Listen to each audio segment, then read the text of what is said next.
Bismillahirrahmanirrahim. Assalamualaikum warahmatullahi wabarakatuh. Innal hamdalillah nahmaduhu wa nasta'inuhu wa nastaghfiruhu wa na'udzu billahi min syururi anfusina wa min sayyiati a'malina. May yahdihillahu fala mudhillalah wa may yudlilhu fala hadiyalah. Ashhadu an la ilaha illallah wahdahu la syarikalah taqriran bihi wa tauhidan, wa ashhadu anna Muhammadan abduhu wa rasuluhu, amma ba'du. Allahumma la sahla illa ma ja'altahu sahla wa anta taj'alul hazna idza syi'ta sahla. Allahumma inna nas'aluka hubbaka wa hubba man ahabbaka wa hubba amalin yuqarribuna ila hubbika birahmatika ya arhamar rahimin, amin ya rabbal alamin. Alhamdulillahirabbil alamin. Mudah-mudahan pertemuan kita pada pagi hari ini disertai dengan rahmat dan berkah Allah Subhanahu wa taala. Alhamdulillah, setelah lama kita berkumpul bersama keluarga masing-masing untuk taqarrub kepada Allah Subhanahu wa taala, pastinya hari ini kita kembali berjumpa dengan pelajaran-pelajaran yang akan kita bahas. 1 tahun kita tidak jumpa. Iya. Terakhir kita jumpa 2014. Iya. Ketemu lagi di 2015. Alhamdulillah. Iya. Subhanallah, hari ini kita akan belajar tafsir surah yang dikatakan Al-Insyirah ataupun Asy-Syarah ataupun surah Alam Nashrah. Iya. Surah ini bisa dikatakan ada matan surah Asy-Syarh, ada mengatakan surah Al-Insyirah, ada yang mengatakan surah Alam Nashrah. Terserah apa saja, namun maknanya adalah sangat sama saja. Maknanya dengan mengatakan kelapangan, ketenangan. Kalau hati lapang itu tenang, kalau hati lapang damai, kalau hati lapang itu tentram. Lagi lebar hatinya jadi tidak sumpek. Kalau hati sempit sumpek. Kalau hati sempit susah mau bergerak, pokoknya sedih bawaannya. Itulah, iya. Alhamdulillah Allah turunkan Al-Quranul Karim. Al-Quranul Karim ini berbagai macam hal keindahan ada di dalamnya. Apapun yang ada dalam Al-Quranul Karim itu membawa berkah dan membawa kenikmatan. Sampai ulama yang sangat terkenal Abul Faraj At-Tanuhi dengan mengatakan apabila ada orang membaca Al-Quran dengan niatnya untuk mengeluarkan dari kesulitan yang dideritanya, Allah akan mengeluarkan dari kesulitan yang dideritanya. Ketika derita itu banyak, punten, misalnya ada dalam kesulitan kesumpekan urusan kantor, kesulitan kesumpekan urusan keluarga, kesulitan kesumpekan dalam masalah bisnis, sulit sumpek dalam masalah apa dan ini dan itu. Subhanallah, pegang baik-baik.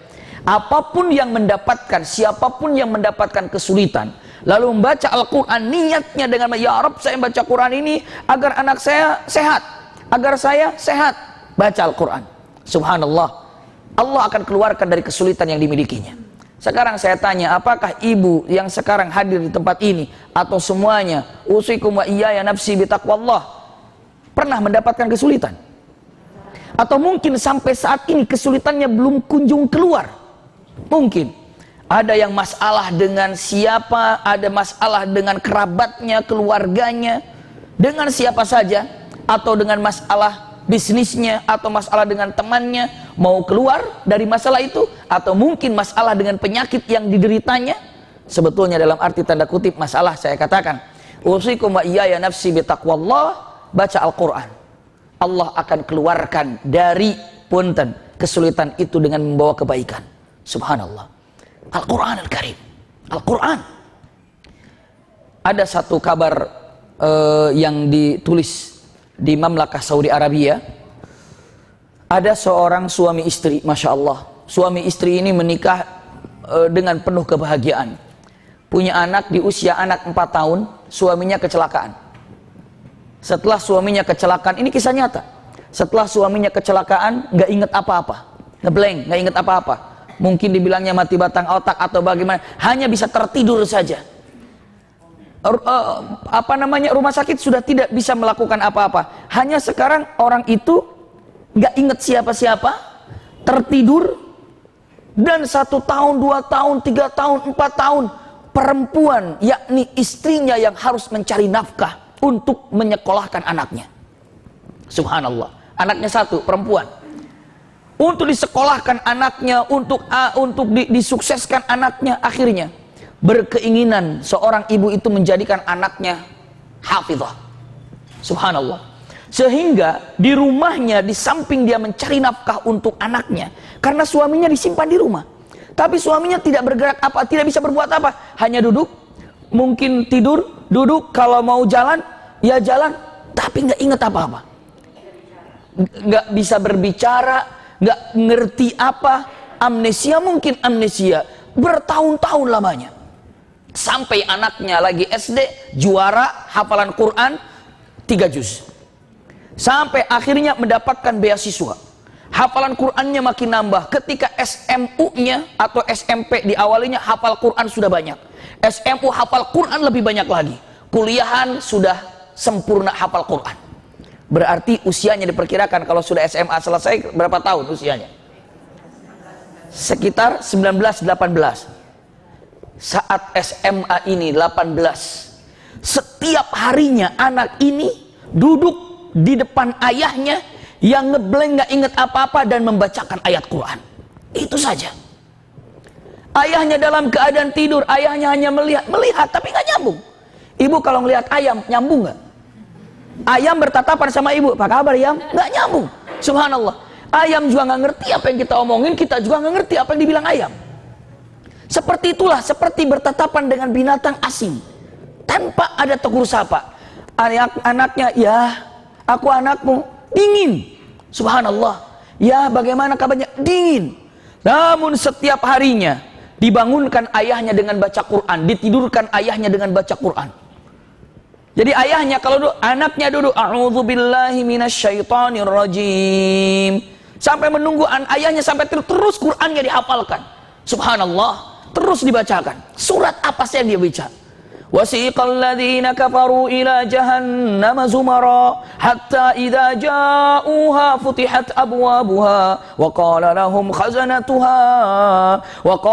khazanatuha alam ya'tikum rusul, dan selanjutnya dibaca sampai ayahnya tertidur.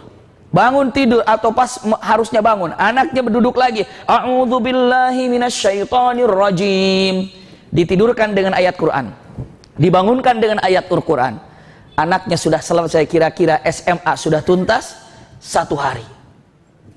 Bapaknya dalam keadaan tidur, anaknya sedang berdoa pas baca surah Yusuf. Subhanallah, itu dalam kisahnya. Ketika membacakan surah Yusuf, wa huzi, subhanallah, dengan mata, wa ashku bathi wa huzni ilallah, nangis. Itu adalah perkataan Nabiullah siapa? Bapaknya Nabi Yusuf. Siapa bapaknya Nabi Yusuf? Ayo, siapa? Bapaknya Nabi Yusuf siapa ya? Siapa? Ya? Siapa? Yakub alaihissalam. Ya, Nabiullah Yakub alaihissalam. Nabi Yakub alaihissalam saat Nabi Yusuf tidak ada, dicuri. Iya.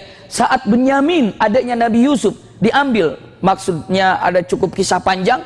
Dalam kesedihan, Inni ashku bathi wa huzni ilallah. Aku adukan, aku keluhkan keluh kesah ini kepadamu ya Allah. Bertahun-tahun. Ashku bathi wa huzni ilallah. Nangis. Ashku bathi wa huzni ilallah. Berlinang air matanya. Nangis. Subhanallah. Bapaknya bangun, kaget, dan dia mundur dengan mengatakan, pergi kamu, siapa kamu ini? Pergi kamu, siapa kamu ini? Dijawab, ayah bisa bicara. Subhanallah. Ayah tidak kenal aku. Bertahun-tahun gak jumpa. Aku anakmu, ngeblank ayahnya. Maksudnya apa? Mana istriku? Datang istrinya. Istrinya sudah, punten, sebetulnya dia sudah tua juga. Istrinya juga sudah sepuh. Iya. Apa yang terjadi? Kenapa sedikit berbeda? Engkau seperti sudah memiliki usia. Dulu baru anak 1. Sekarang berapa tahun? 19 tahun. Anaknya sudah 19 tahun. Aku adalah istrimu dan ini anakmu. Coba pikirkan, dia hanya mengatakan kata-katanya, yang saya ingat, saya pulang dari kantor, ketabrak, itu yang saya ingat. Stop, dan hari ini saya baru ingat lagi. Subhanallah. Subhanallah. Dan ini karena berkah Al-Quran. Ini berkah Al-Quran. Makanya At-Tanuhi dengan menyatakan, kata-katanya jelas sekali dengan sebutannya, siapapun yang membaca Al-Quran dengan niat untuk mengeluarkan kesulitan yang dideritanya, Allah akan keluarkan dari kesulitan yang dideritanya. Subhanallah. Hanya sayang sekarang ini dengan Al-Quran ini kita semesra apa? Sedekat apa kita dengan Al-Quran? Semesra apa dengan Al-Quran? Sebangga apa bunda dengan Al-Quran? Itu saja pertanyaannya. Kalau bangga dengan Al-Quran, kemana-mana akan dibawa. Subhanallah. Kalau senang dan cinta kepada Al-Quran, setiap hari dibaca walaupun ayat, 2 ayat, 3 ayat. Kalau cinta kepada Al-Quran, berusaha dalam setiap harinya dihafal sedikit demi sedikit. Kalau ahlul Quran, coba sekarang dengan mengatakan usikum wa iyaya nafsi bitaqwallah, anak ini dengan menyebutkan bibarakatil Quran, ayahku sembuh. 19 tahun ataupun kurang daripada 19 tahun, karena saat itu 4 tahun, berarti berapa tahun? 19 kurangi 4, 15 tahun. 15 tahun nggak inget apa-apa. Subhanallah. Tapi dengan Al-Quran bisa selesai. Nggak usah jauh-jauh. Adik saya, adiknya Ustaz Zamzam sakit, iya, dan dokter harus mengatakan operasi. Istrinya Ustaz Zamzam, istrinya adik saya, maksud saya, iya, adik saya, istrinya, ini kumaha ya teh, gini, jadi bingung saya, ada ipar, nah itu dia, jadi bingung saya ngomongnya, saya kalau udah ditegur sama istri itu bingung apa nih contohnya, nah, adik ipar saya, iya, adik ipar saya ini, makanya saya silsilah itu agak repot ini, ya, adik ipar saya ini sakit, yang harus dikatakan ini harus dioperasi. Harus dioperasi, selesai dioperasi, ada semacam tumor begitu ya, harus dioperasi. Subhanallah. Umroh adik saya ini, dan selama umroh di Mekah 9 hari 3 kali khatmul Quran. Dan istrinya selama ditinggalkan oleh suaminya 3 kali khatmul Quran. Janji dengan istrinya, Mi, kita khatmul Quran saja, karena Quran ini berbagai macam keluh kesah bisa diadukan kepada Al-Quran. Al-Quran ini bukan hanya sebagai petunjuk, tapi bisa dikatakan syifa. Yakin kepada Allah, bismillah baca Quran.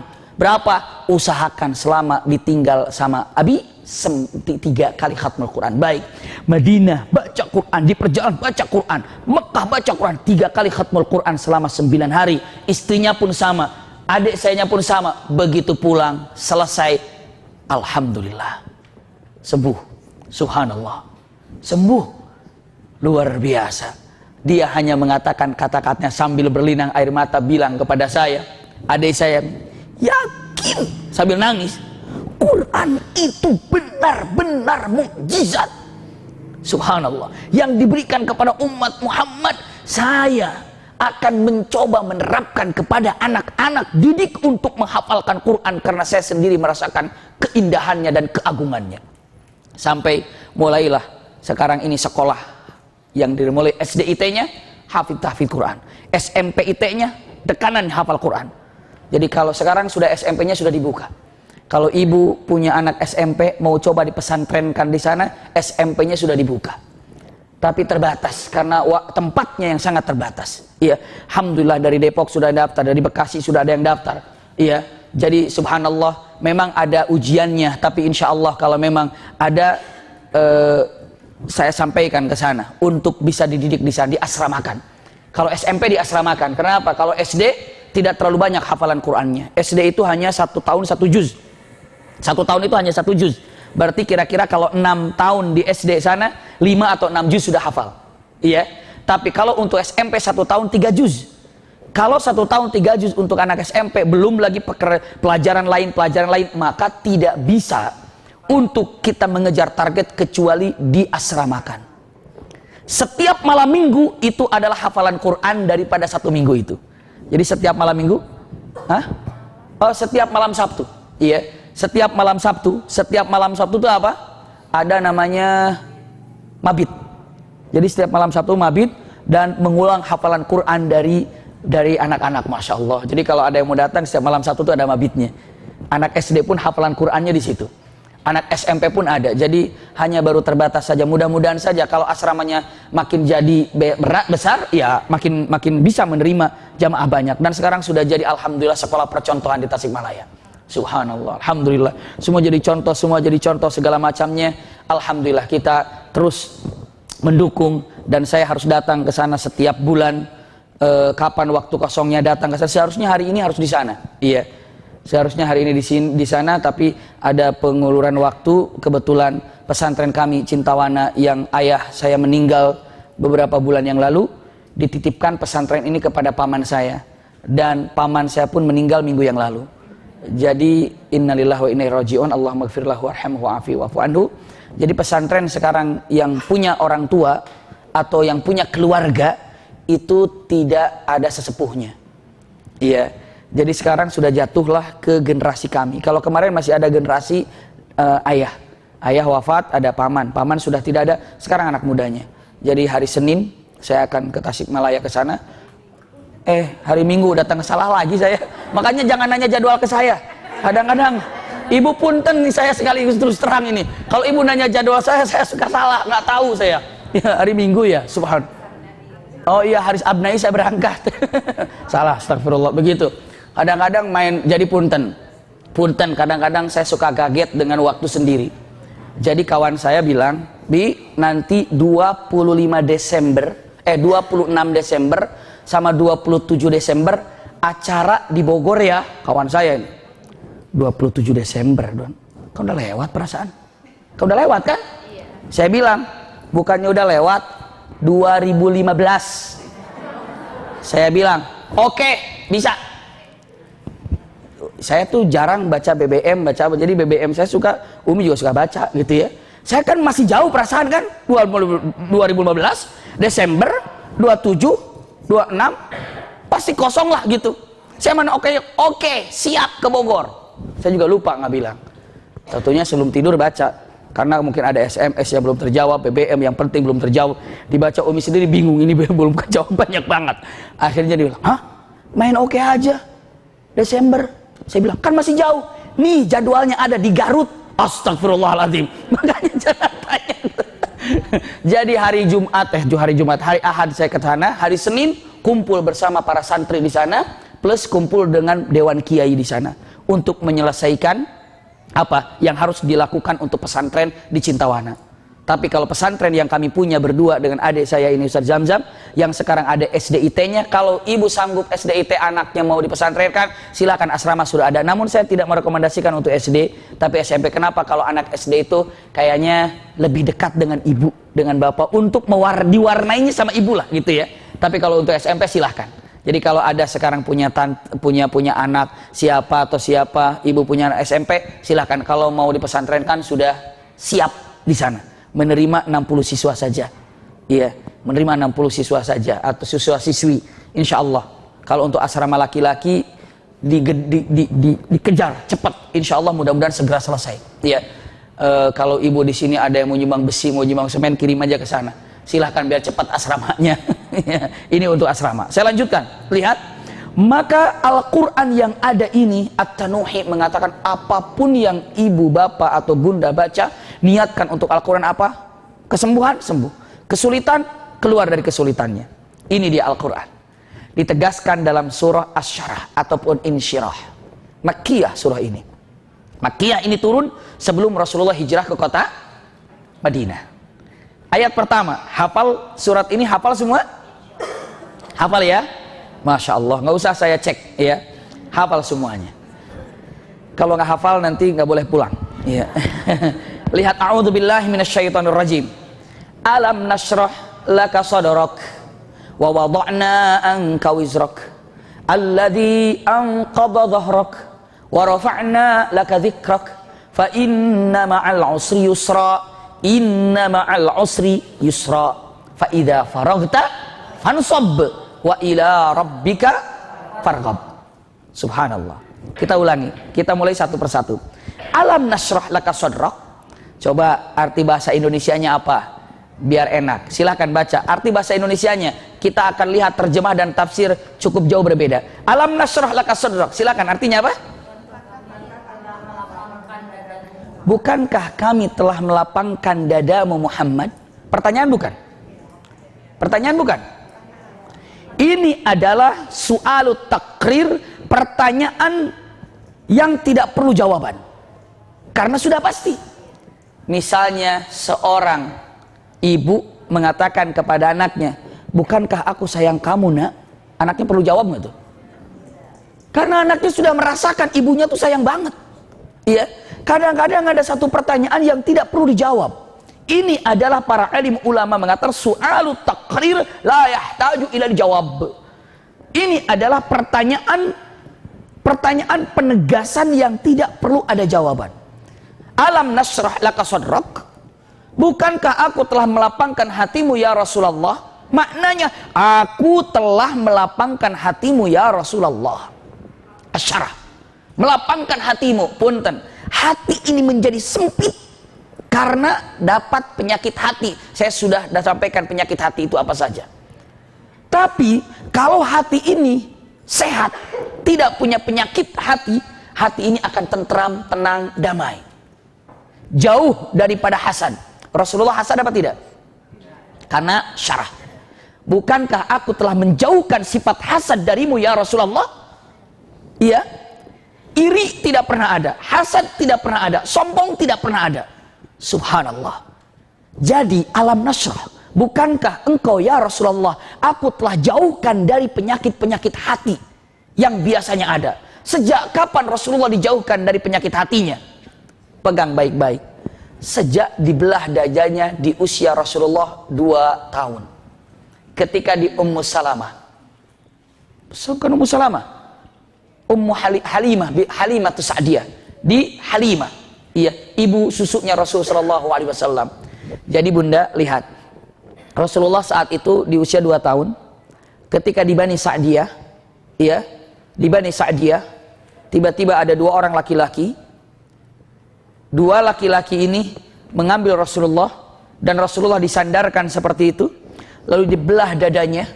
Setelah dibelah dadanya, diambil jantungnya Rasulullah ini, dan Rasulullah menyaksikannya, lalu disuci di dalam baskom yang terbuat dari emas.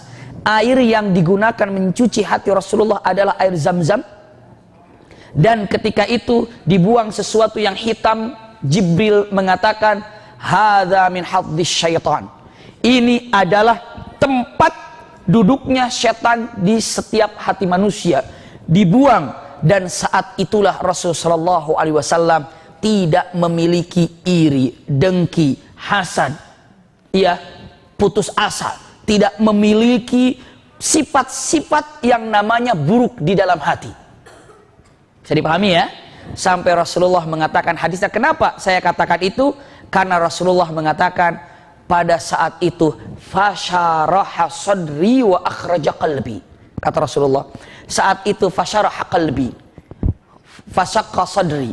Saat itu Allah membuka jantung saya, membersihkan hati saya. Fasyaraha qalbi, kata Rasulullah SAW, wa akhraja qalbi. Fasyaraha sadri, ya, fasyaraha sadri, dibuka dadanya, dilapangkan dadanya. Wa akhraja qalbi, dan dikeluarkan jantungku. Jadi punten, alam nasrah artinya, bukankah aku telah membuang sifat-sifat buruk yang ada di dalam hati manusia, khususnya hatimu ya Rasulullah SAW. Punten, kalau ibu bapak ingin tenang atau bunda ingin syarah hatinya, jauhkan dari penyakit-penyakit hati tersebut. Pernah saya sampaikan penyakit hati itu, ya, pernah saya sampaikan. Seperti apa? Sombong, ya, seperti ria, seperti marah, seperti iri. Itu yang pernah saya sampaikan. Alam nasrah laka sadrak. Dibuka dadanya, tenang. Subhanallah. Ini dia. Lalu wa wada'na anka wizrak. Wizrak itu artinya beban yang sangat berat. Wa wada'na anka wizrak, dan aku telah lihat melepaskan beban yang ada di dalam pundakmu. Kalau mengambil berat, kalau mengambil yang enteng tangan, agak beratan 2 tangan. Kalau berat di mana? Sini. Punggung berat, ya. Gendong itu lebih berat begini, ya. Lalu wa wada'na anka wizrak. Punten Bunda pahami ini. Dan aku telah melepaskan beban yang ada di pundakmu. Beban apa ya? Beban apa ya? Punten saya ulangi lagi biar nyambung ini semuanya. Perhatikan baik-baik. Usikum wa iyaya nafsi bitaqwallah, agar hari ini kita faham dengan surah Al-Insyirah. Saya ulangi. Alam nashrah laka sadrak. Ya Rasulullah, aku telah membersihkan hatimu. Aku telah menjauhkan hatimu dari sifat iri, dengki, ria, tidak ada. Justru hatimu ini lembut. Justru hatimu penuh dengan kasih sayang. Justru hatimu penuh dengan tawadhu. Itu artinya. Bisa dipahami ya? Telah syarah, sudah dilapangkan. Iya. Selanjutnya, karena nanti ada kesimpulan. Kalau ibu paham per ayat nanti sampai di akhir ayat, saya akan simpulkan semuanya untuk kehidupan Bunda semuanya. Saya lanjutkan. Wa wada'na anka wizrak, dan aku telah melepaskan beban yang berat yang ada di pundakmu. Beban berat apa ya? Satu maknanya, dakwah di kota Mekkah Al-Mukarramah itu berat sekali. Menghadapi orang-orang kafir yang ada, menghadapi pasukan Abu Jahal, menghadapi pasukan Abu Lahab, berat sekali. Akhirnya datang ke kota Madinah. Nanti akan datang ke kota Madinah. Wa wada'na anka wizrak, beban itu aku lepaskan sehingga menjadi apa? Tenang, tentram, beban dalam dakwah. Itu ada yang mengatakan pertama. Dua, ini banyak nih. Wizrak, dan aku telah melepaskan bebanmu. Ibu punten, saya sampaikan, beban itu adalah kelak di akhirat ditimbang, iya kan? Ada amal soleh dan ada amal buruk. Saya ulangi lagi, amal soleh ditimbang, amal buruk pun ditimbang. Bisa dipahami nih ya? Saya ulangi lagi, iya. Apabila amalan buruknya berat, maka dia menjadi ahli neraka. Kenapa orang itu menjadi ahli neraka? Karena amalan buruknya, bebannya lebih berat, lebih banyak ketimbang amal soleh. Yang membuat beban ini dalam jiwa ini adalah hakikatnya adalah amal buruk ataupun dosa. Bisa dipahami Bunda? Nah sekarang ibu ini terbebani dengan sholat yang ibu tinggalkan. Ibu ini terbebani dengan perilaku Bunda yang selama ini jauh dari Allah. Bisa dipahami ini ya? Dan Rasulullah pun bingung dengan, aduh gimana ini? Saya belum bisa berbuat baik, saya belum soleh. Itu sekelas Rasulullah. Maka Allah katakan kalimatnya, wa wada'na anka wizrak.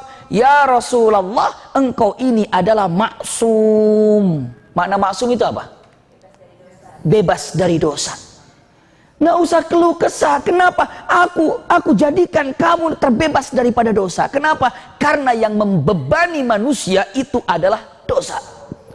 Ibu kalau sudah punya dosa, lalu ada iman di dalam hati, nggak tenang hidup ini. Nggak tenang. Aduh, semalam nggak sholat isya. Nah, itu dia dibebani. Aduh, bagaimana itu, bagaimana ini? Saya tanya, jadi Rasulullah banyak dosa ini? Sampai dibilang wa wada'na anka wizrak. Punten, saya sampaikan. Kalau orang soleh ngelihat dosa kecil aja seperti gunung yang gede. Tapi orang yang bandel ngelihat dosa besar aja seperti semut yang kecil. Bisa dipahami Bunda? Kalau orang yang soleh terlambat sholat saja, aduh gimana nih nggak enak nih. Itu dia orang soleh. Kalau orang yang nggak pernah sholat, begitu sholat zuhur, sholat zuhur dulu, Allahu Akbar, Allahu Akbar, Allahu Akbar, asar, Assalamualaikum, untung masih keburu sholat zuhurnya. Nah, bisa dipahami nggak itu? Orang soleh melihat dosa kecil itu segede gunung. Tapi orang yang tidak soleh melihat dosa besar seperti melihat semut. Makanya wa wada'na anka wizrak, ya Rasulullah, engkau telah dilepaskan daripada dosa. Memang dosamu apa? Lain dengan kita. Bisa dipahami nggak Bunda ya? Bisa dipahami. Rasulullah SAW melihat dosa kecil itu buat beliau, waduh besar. Padahal Rasulullah dosa apa coba? Apa dosa Rasulullah? Tidak. Apa dosa Rasulullah coba? Subhanallah. Semuanya berkaitan dengan ijtihad. Ijtihad itu pemikiran Rasulullah. Maksudnya apa? Mana ijtihad itu artinya bukan berdasarkan Rasulullah kebencian, seperti halnya Maktum datang. Pernah abasa wa tawalla an ja'ahul a'ma, dengar hadis ini atau Al-Qur'an ayat ini? Ketika Rasulullah sedang berbicara dengan pemuka-pemuka Quraisy, datang orang buta, iya, untuk apa? Abdullah ibn Maktum bertanya kepada Rasulullah tentang syariat. Rasulullah tidak menggubris kepada Abdullah ibn Maktum. Dan Rasulullah sedikit, ini dong pejabat nih. Akhirnya, ya Rasulullah saya mau nanya, cuma Rasulullah balik lagi ke sini. Iya. Itu buat Rasulullah mengatakan, kalau ini masuk Islam, berarti bawahannya akan jauh lebih bermanfaat ketimbang Abdullah bin Maktum. Tidak benci kepada Abdullah bin Maktum, tapi ini ada pemikiran Rasulullah. Bisa dipahami ya? Tapi saat Rasulullah tegur, abasa wa tawalla an ja'ahul a'ma wa ma yudrika la'allahu yazakka. Subhanallah. Saat Rasulullah ditegur oleh Allah Subhanahu wa taala, wahai yang berwajah masam, begini, kerut begini. Iya, dan ditegur. Tapi punten, Abdullah bin Maktum tahu nggak kalau Rasul wajahnya begini? Ya buta ya nggak tahu. Nggak tahu Abdullah bin Maktum nggak sakit hati? Enggak, orang dia nggak ngerti, nggak ngeliat apa-apa. Iya, nggak ngeliat. Tapi Allah dengan mengatakan, engkau ya Rasulullah keliru ya. Tapi kelirunya itu bukan tidak sholat, bukan ghibah, naudzubillah. Kelirunya itu bukan nyakitin orang apa, bukan. Abdullah ibn Maktum apa sakit hati oleh Rasulullah? Tidak. Tidak, subhanallah. Siapa yang pernah disakiti hatinya dari antara sahabat oleh Rasulullah SAW? Subhanallah, tidak. Ada ijtihad, misalnya Rasulullah SAW ketika kan ada kurma jantan sama kurma betina. Kurma ini itu tidak akan pernah berbuah. Ya, dia yang berbuah itu kurma betina. Tapi nggak akan pernah berbuah kurma betina ini kecuali dijodohkan. Jadi seperti salak, tahu salak? Buah salak itu ada jantan ada betina. Kalau sudah berbunga, yang betinanya ambil bunga jantannya terus dikepruk begini. Biar nanti apa? Kawin seperti itu dan nanti berbuah. Bisa dipahami ya? Sama kurma pun demikian. Mana yang jantannya dipotong terus dijatuhin di betina, berbuahlah. Rasulullah SAW melihat di kota Madinah para petani memotong yang jantannya ditaruh di betinanya. Setelah itu Rasulullah nanya, apa yang kalian kerjakan ini? Mengawinkan kurma ya Rasulullah. Maksudnya apa? Ini yang jantan kami kawinkan dengan betina. Kata Rasul, nggak usah begitu. Tawakal saja. Sudah, ini kan biasa. Nanti juga anginnya akan membawa. Biarkan saja. Biarkan saja. Udah biarkan saja untuk sebisanya alamilah, biarkan. Karena nurut pada Rasul Shallallahu Alaihi Wasallam, tahun depannya ketika panen nggak dikawinkan. Panennya sedikit. Rasulullah tanya, kok panennya cuma segini, nggak seperti kemarin, tahun kemarin? Ya Rasulullah, kalau tahun kemarin kan dikawinkan, sekarang kawin sendiri dengan angin itu, iya kan? Rasulullah katakan, berarti saya keliru, tahun depan kawinkan lagi. Dosa nggak begitu tuh? Nggak dosa.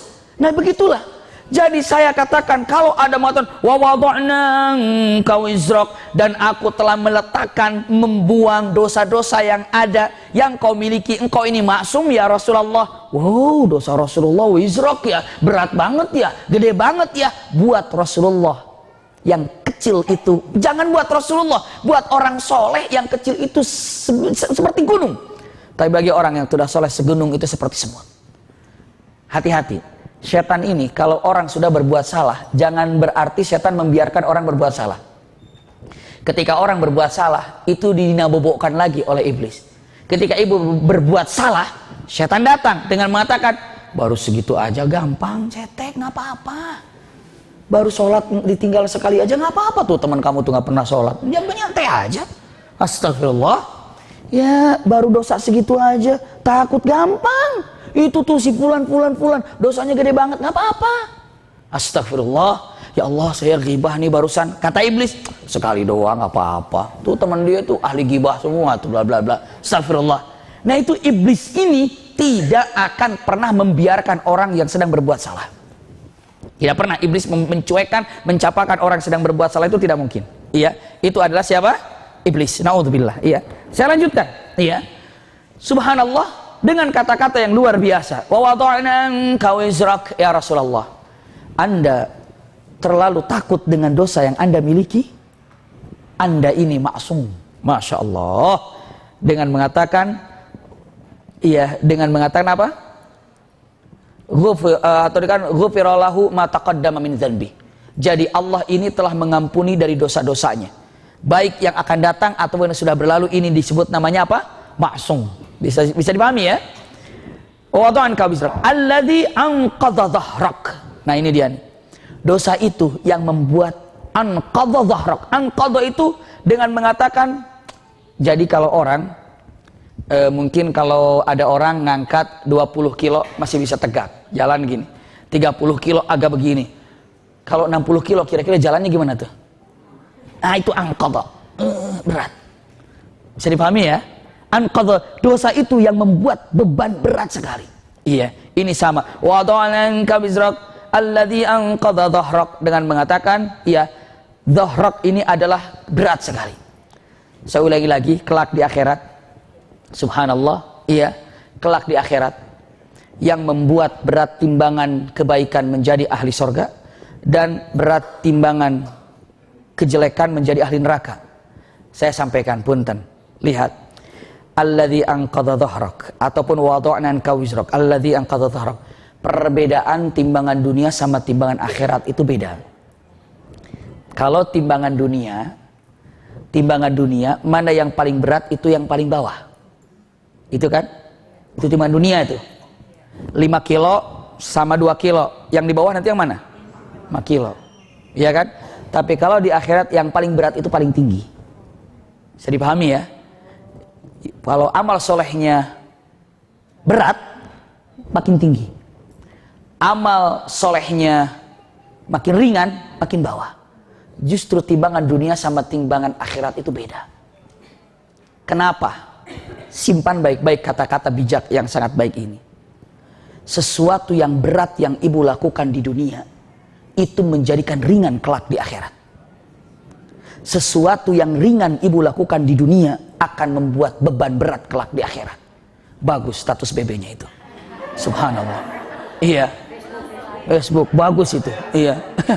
Jadi apa? Ibu, punten, ngaji berat nggak? Berat. Tapi suatu nanti akan menjadi sebuah keringanan, lebih ringan untuk naik ke atas. Tahajud berat apa enggak? Berat. Justru nanti akan menjadi sebuah keringanan. Apapun yang berat yang ibu lakukan di dunia ini kelak akan menjadi paling ringan di akhirat. Apapun yang paling ringan. Maksiat gampang enggak? Kayaknya gampang banget maksiat ini. Banyak dilihat bisa, didengar bisa, diucapkan bisa. Yang ringan dikerjakannya justru akan menjadi berat kelak di akhirat. Subhanallah. Ini dia. Mau infak berat apa enggak? Beratnya luar biasa, tapi itu yang menjadikan keringanan kelak di akhirat. Masya Allah. Jadi dengan mengatakan kalimatnya, subhanallah, iya, maksiat itu adalah ringan di dunia, berat di akhirat. Ya, amal soleh berat di dunia, ringan di akhirat. Subhanallah. Ini dia. Ini dia kata-kata yang memang harus kita pahami. Karena apa? Karena timbangan dunia dan timbangan akhirat tidak sama hasilnya. Kalau timbangan dunia yang berat itu di bawah, kalau timbangan akhirat yang berat itu di mana? Di atas. Subhanallah. Ini dia. Iya. Makanya wa wada'na anka wizrak alladzi anqadha dhahrak. Masya Allah. Subhanallah. Ini yang sangat luar biasa sekali. Wa wada'na anka wizrak alladzi anqadha dhahrak. Subhanallah. Selanjutnya, iya, saya lanjutkan lagi dengan mengatakan, wa rafa'na laka dzikrak. Ini Rasulullah sallallahu alaihi wasallam. Wa wada'na anka wizrak alladzi anqadha dhahrak, yang membebani sampai engkau ini rasa takut menghantuimu ya Rasulullah, karena engkau takut berbuat salah. Maka engkau juga maksum ya Rasulullah. Tapi walaupun Rasulullah maksum, tetap Rasulullah selalu istighfar. Ya kan? Astagfirullah, astagfirullah, astagfirullah. Dan punten, Rasulullah ini sudah maksum terampuni, tapi istighfar masih jalan. Rasulullah ini ibadahnya paling hebat, tapi minta agar dijadikan orang yang pandai ibadah terus jalan. Rasulullah ini paling pandai syukurnya, tapi minta kepada Allah agar dijadikan orang bersyukur tetap jalan. Itu Rasulullah. Rasulullah sudah dimaksum, tapi astagfirullah, astagfirullah, astagfirullah. Rasulullah paling hebat zikirnya, tapi doanya Allahumma inni ala zikrika. Rasulullah paling hebat syukurnya, wa ala syukrika. Paling hebat ibadahnya, wa ala syukrika wa husni ibadatika. Itu Rasulullah sallallahu alaihi wasallam. Kita maksum apa enggak? Kita maksum apa enggak? Enggak. Istighfarnya sering? Alhamdulillah. Agak ragu jawabannya. Sering. Ngomongnya sering, tapi ini sering. Juga doa Allahumma inni ala zikrika wa syukrika wa husni ibadatik. Habis sholat doa itu, Bunda. Selesai sholat, Allahumma a'inni ala zikrika wa syukrika wa husni ibadatika. Itu Rasulullah salah satu doa yang tidak pernah dilepaskan setiap habis sholat. Minta kepada Allah agar pandai bersyukur, pandai ibadah, pandai untuk zikir. Iya, ini yang harus dipegang.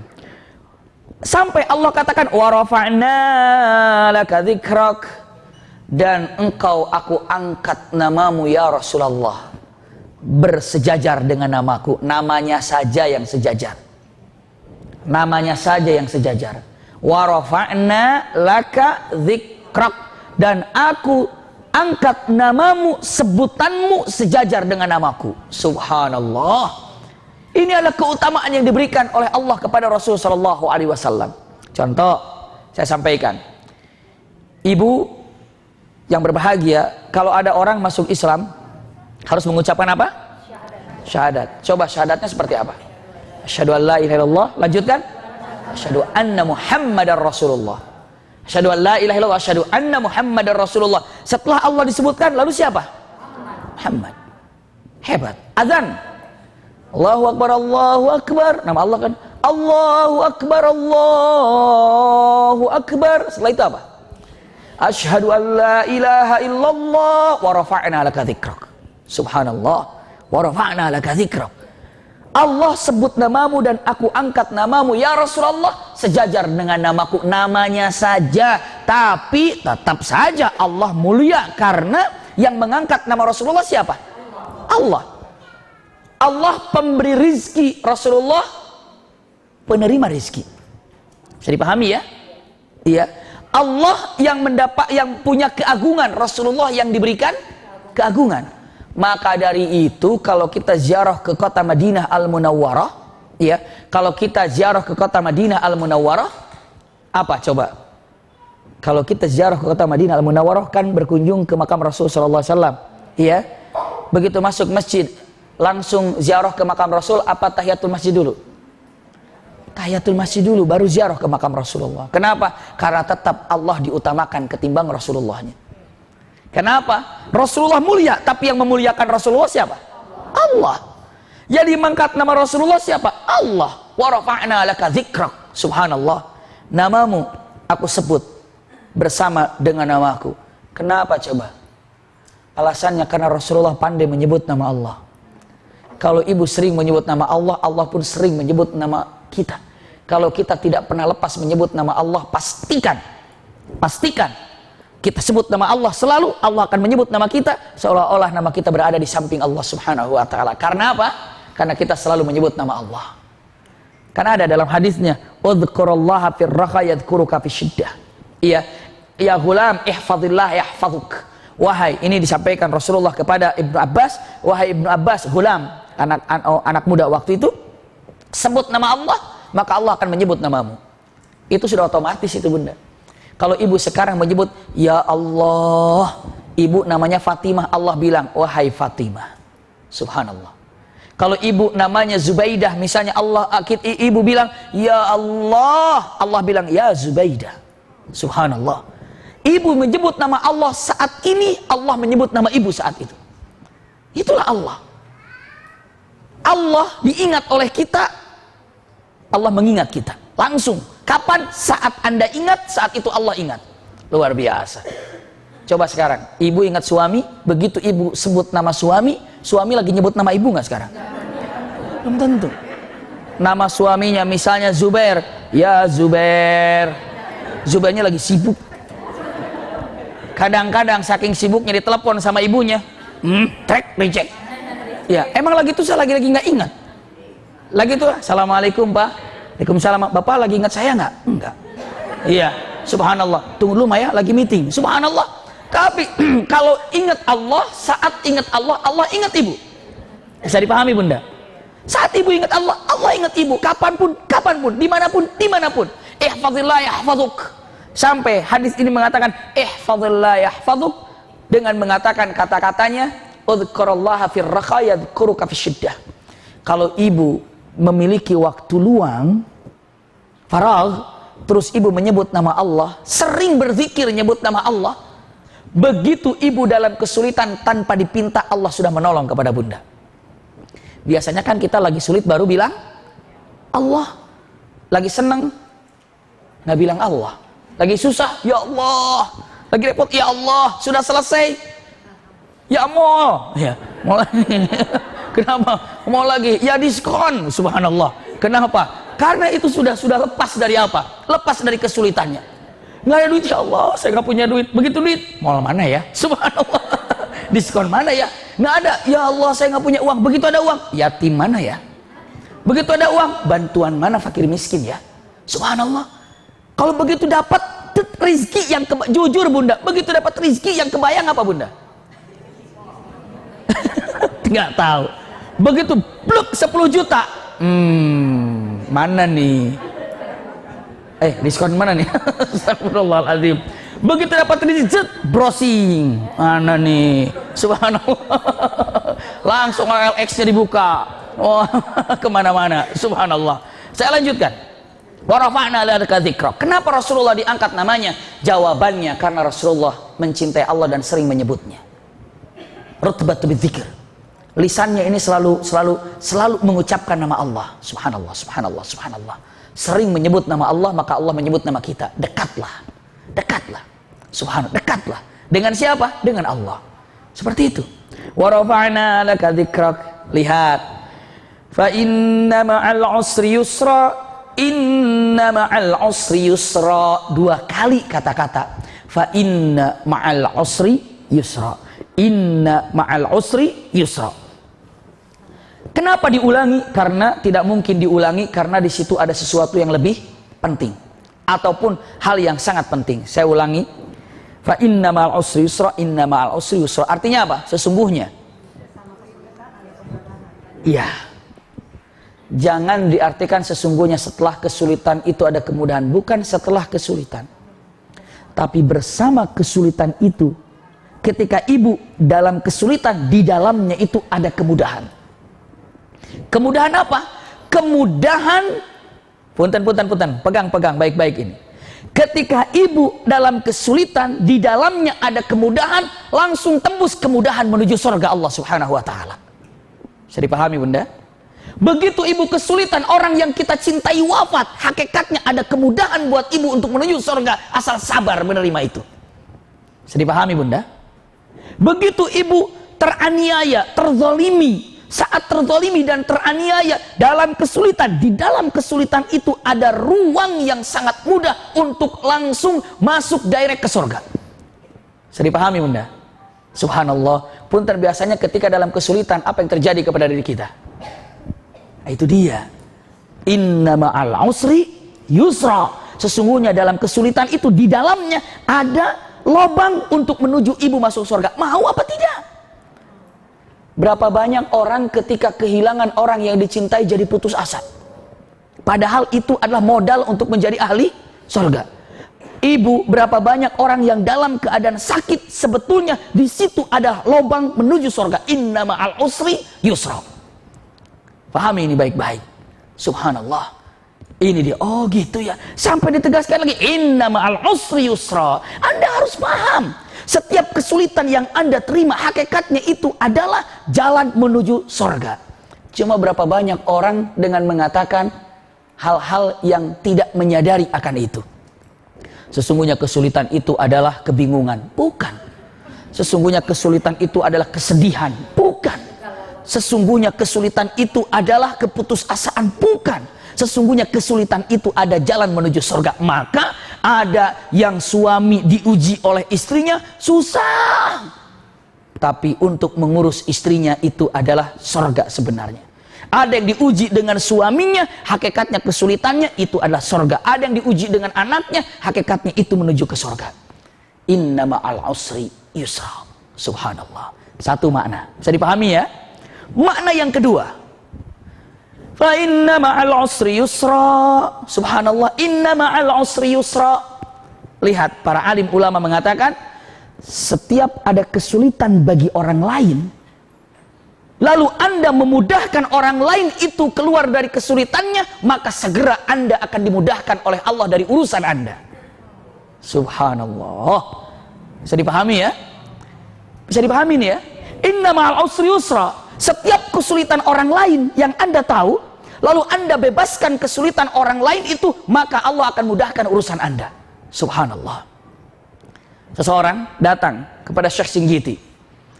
Syekh Singgiti ada ulama di Mamlakah Saudi Arabia, datang dengan mengatakan, ya Syekh, saya ini rasa-rasanya ingin sekali untuk menikah, tapi rasa-rasanya bukan putus asa, tapi kapan ya saya menikah? Kenapa? Karena maharnya saja untuk nikah 200.000 real. Itu biasa itu.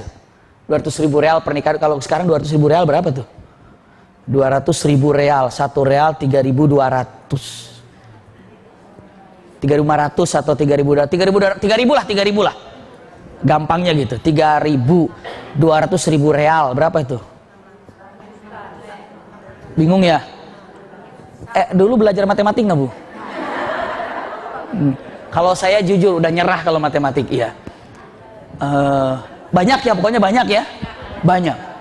Dia mengatakan harus ada 200.000 real, sementara saya punya 5.000 real, 50.000 real. Berarti kurangnya berapa? 150.000 real. Bagaimana? Dijawab oleh Syekh Singgiti, fa inna ma'al usri yusra. Fa inna ma'al usri, sesungguhnya dari kesulitan orang lain lalu Anda mudahkan urusan itu, yusra, Anda akan mendapatkan kemudahan dari Allah Subhanahu wa taala. Caranya apa? Coba Anda tolong siapa yang kira-kira mau menikah yang duitnya kurang, Anda tolong. Subhanallah. Ada temannya mau nikah kekurangan, ditolong 10.000 real. Nih, 10.000 real. Sisanya berapa? 40.000 real. Subhanallah, teman-temannya kan pada tahu kan, hebat dia ini, apa, nolongin temannya nikah ya. Setiap orang mengatakan jazakallah khair, jazakallah khair, jazakallah khair. Setiap orang yang tahu urusan ini mengucapkan jazakallah khair, jazakallah khair. Apa artinya jazakallah khair? Semoga Allah membalas kebaikanmu, bukan aku ya, bukan pengantin ya yang membalas kebaikanmu ya, tapi Allah. Jazakallah khair, jazakallah khair. Semua orang yang tahu mengatakan jazakallah, jazakallah, jazakallah. Subhanallah, Allah yang akan membalas kebaikannya. Ternyata tidak lama dan tidak lama, subhanallah, ada kawan-kawannya dengan mengatakan, dia juga mau nikah ya? Iya, kenapa? Kurang, kita bantu. Dibantu per orang teman-temannya 10.000, 10.000, 10.000, sampailah mendapatkan 300.000 real. Dan nikah dia. Satu tetap, iya, subhanallah. Iya. Nikah dengan mengatakan dengan 300.000 real itu. Karena apa? Ada 200.000 dia dapatkan. Subhanallah. Sisanya berapa? Sisanya berapa? Susah ngitung nih sekarang.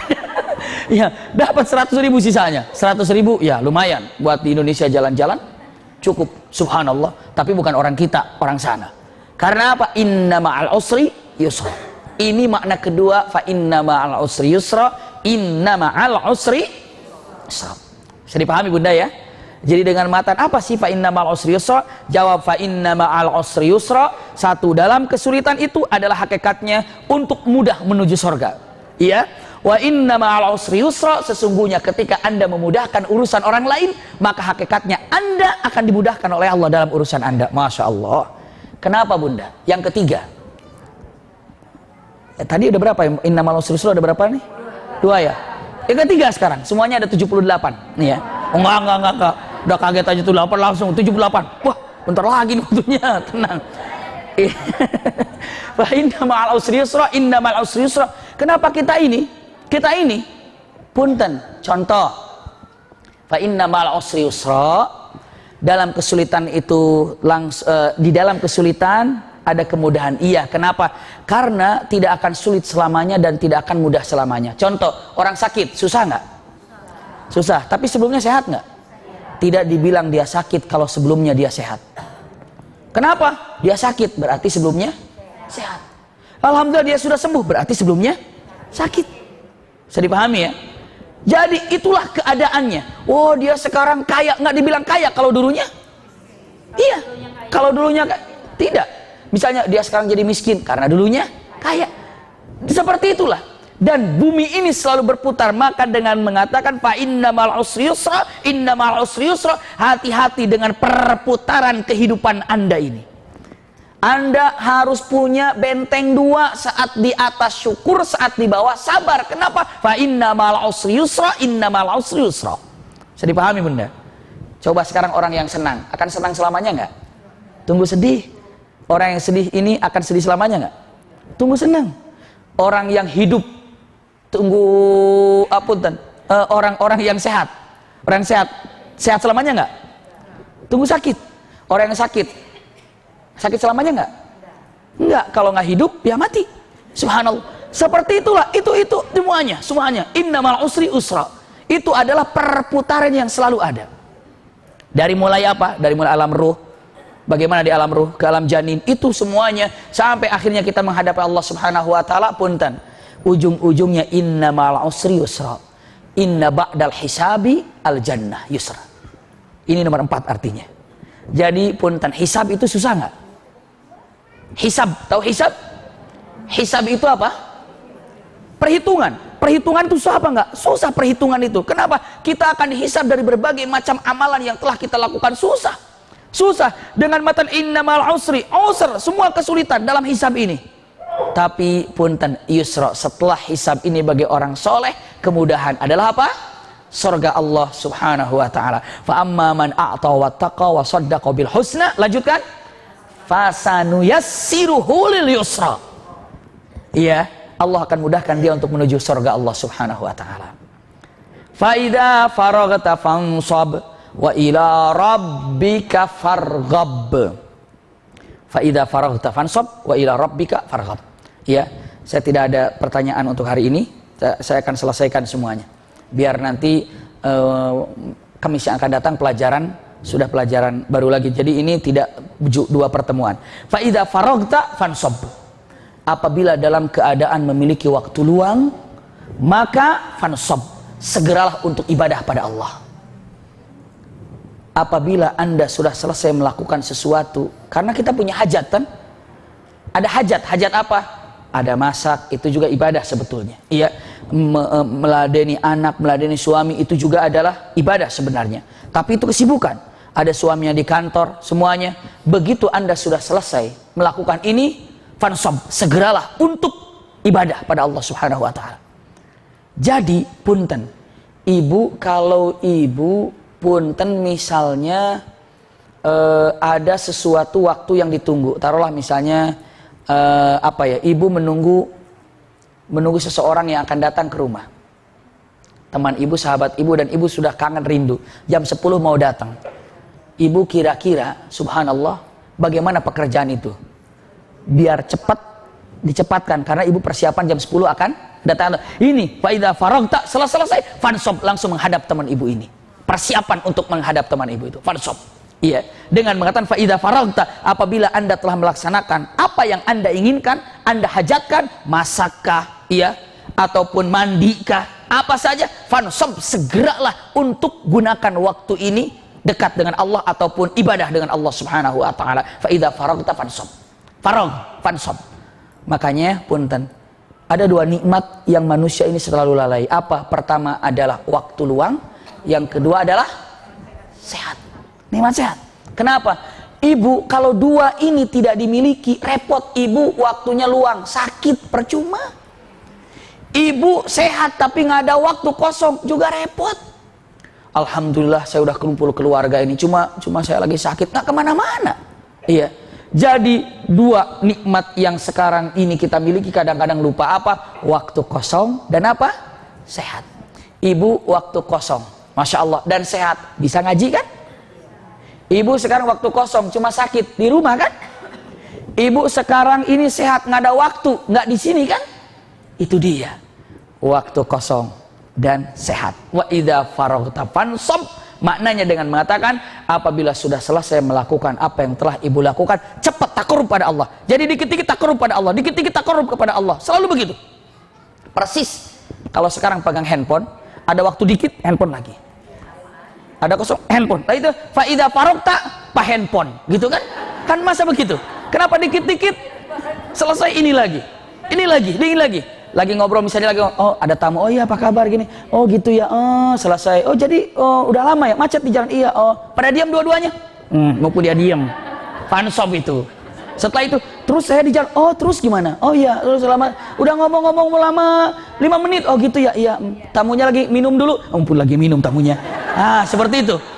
Saya dipahami, oh gitu. Setelah itu terus saya, oh itu gimana, mau ke toilet, oh sebelah sana toilet, mumpung ke toilet dia, subhanallah. Nah itu tuh fansabnya itu, tapi ini gunakan ibadah. Sedikit-sedikit langsung. Sekarang gitu kan? Subhanallah. Kadang-kadang kita bingung. Kalau kita lagi ngumpul juga, ini nasihat untuk saya pribadi. Lagi kumpul, makan rame-rame, misalnya kan? Lagi makan, rame-rame. Anak saya yang pertama sudah pegang handphone. Yang kedua sudah pegang handphone. Yang ketiga paling tidak kalau lagi ya pinjam-pinjam lah gitu. Saya, istri, tiba-tiba lagi ngumpul nih, ada yang nanya jadwal gitu kan? Otomatis sebentar ya, ngatur dulu jadwal. Iya, saya duduk.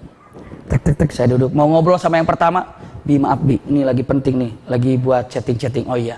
Anak saya yang kedua lagi, ini ada kawan saya nih. Saya hanya duduk. Ya udah, saya juga buka handphone. Udah. Subhanallah. Setelah itu nunggu makanan datang, gini semuanya. Kadang-kadang saya lihat wajah-wajahnya. Ini anak saya pertama. Hehehe. Ya, ada apa? Enggak. Ya, enggak bagi-bagi lagi. Subhanallah, diam saja. La haula wala quwata illa billah. Inilah yang ada kadang-kadang. Ngelihat ini, ngelihat itu, sibuk, sudah selesai. Begitu sudah makanan tiba, berhenti semuanya, sibuk. Habis makan semuanya, plek lagi. Ya, udah saya bawa juga. Saya pernah ini subhanallah. Kadang-kadang saya foto satu-satu, nggak ada kerjaan, foto satu-satu. Subhanallah. Kenapa? Kalau saya kan buka handphone segala macam mesti mikir. Kenapa? Nanya lagi gitu. Nggak mungkin tidak bisa pakai apa? Tidak bisa pakai seenaknya. Kalau apa kabar? Baik. Aduh, nih harus cari oh iya ya, jawab gini. Terus punten. Kan harus berurutan. Mana yang awal duluan. Kadang-kadang ya begitulah keadaannya. Punten. Dengan mata fansab itu seperti itu, Bunda. Tahu ya? Sedikit-sedikit fansab pada Allah. Ibadah. Jadi diprioritaskan ibadah. Fansab. Wa ila rabbika farghab. Nah, wa ila rabbika farghab. Dan punten, usahakan Bunda, setelah ibadah pada Allah, mohon pada Allah doanya itu ditunggu loh sama Allah. Kalau Anda telah berbuat baik, telah beribadah, ayo minta apa? Gunakan sekecil apapun waktu untuk memohon pada Allah Subhanahu wa taala. Iya, untuk memohon pada Allah Subhanahu. Pas, udah habis, baterainya habis. Iya. Jadi memang udah disuruh habis. Mana? Masih ada? Apaan? Nggak jadi deh. Dikit lagi. Habis ini juga, Ri.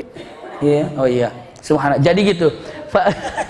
Wa ila rabbika farghab. Kalau sudah fansab, kalau sudah zikir, kalau sudah doa, sudah zikir, sudah takrub, jangan lupa ya, farghab. Apa? Minta kepada Allah. Mohon pada Allah. Maka ibu punten, Allah ini adil. Kata Allah, ingat padaku, minta padaku ya. Subhanallah. Setelah ibadah, jangan lupa minta ya kepadaku, aku kasih ya. Kadang-kadang kita ini punten keliru. Kalau doa ibadah terus doa enggak, salah. Tapi itu jarang. Yang ada juga doa terus ibadah yang jarang. Doanya panjang, ibadahnya mah enggak. Subhanallah. Maka di sini Allah wa ila rabbika farghab. Dan kalau sudah selesai Anda ini fansob tadi, jangan lupa sisipkan doa ya, karena Allah tahu Anda punya masalah dan Anda punya keinginan, minta kepada aku, Allah kabulkan. Kata Allah, wa ila rabbika farghab. Ayo raghbah, keinginan apa? Minta pada Allah subhanahu wa ta'ala. Karena apa? Karena Allah sangat tahu kalau ibu ini semuanya dan saya dan semuanya punya keinginan, punya harapan, minta kepada Allah. Farghab. Bisa dipahami ya? Ini yang ada dalam surah Asy-Syarah. Alhamdulillahirabbil alamin. Mudah-mudahan apa disampaikan ada manfaatnya. Insyaallah kehadiran kita makjur insyaallah subhanahu wa taala. Kesempatan datang kita lanjutkan dengan suratul Duha. Karena surah Ad-Duha dan surah Asy-Syarah itu seperti kakek adik. Kakak adik, punten salah. Ya, seperti kakak adik ataupun seperti kembar. Kenapa? Nanti lihat, wadduha wal laili idza saja ma wadda'aka rabbuka wa ma qala. Makanya ada beberapa ulama mengatakan ini wadduha sama syarah ini ya sama suratnya. Kenapa? Karena tidak jauh berbeda. Bunda akan paham surah Ad-Duha setelah ibu mengerti daripada surah Al-Insyirah. Karena ini adalah dua surah yang sangat berdekatan. Ini saja dapat saya sampaikan, mudah-mudahan ada manfaatnya. Insyaallah kehadiran kita makjur insyaallah subhanahu wa taala. Semoga kita bisa berkumpul lagi dan melanjutkan pelajaran kita di hari Kamis yang akan datang. Kita kumpul lagi dengan pelajaran yang berbeda. Semoga apa yang dikerjakan oleh Bunda hari ini dijadikan sebagai amal soleh bagi Bunda semuanya. Dan semoga yang hadir di majelis ini dijadikan ummahat, ibu-ibu yang solehah. Dan ibu memiliki suami yang soleh sebagai lil muttaqina imama. Dan ibu yang hadir di sini ataupun yang tidak sempat karena ada zuruf, semoga keluarganya, anak-anaknya dijadikan anak-anak yang soleh dan solehah. Rabbana atina min ladunka rahmatan wa hayyi lana min amrina rasyada. Rabbana zalamna anfusana wa illam taghfir lana wa tarhamna lanakunanna minal khasirin. Rabbana atina fid dunya hasanatan wa fil akhirati hasanatan wa qina adzabannar. Subhana rabbika rabbil izzati amma yasifun wa salamun alal mursalin walhamdulillahi rabbil alamin. Jazakumullah khair ala husni istimaikum. Lakum minni al-hubbu wad du'a. Assalamualaikum warahmatullahi wabarakatuh. Subhanakallahumma wa bihamdika asyhadu an la ilaha illa anta astaghfiruka wa atubu ilaika walhamdulillahi rabbil alamin.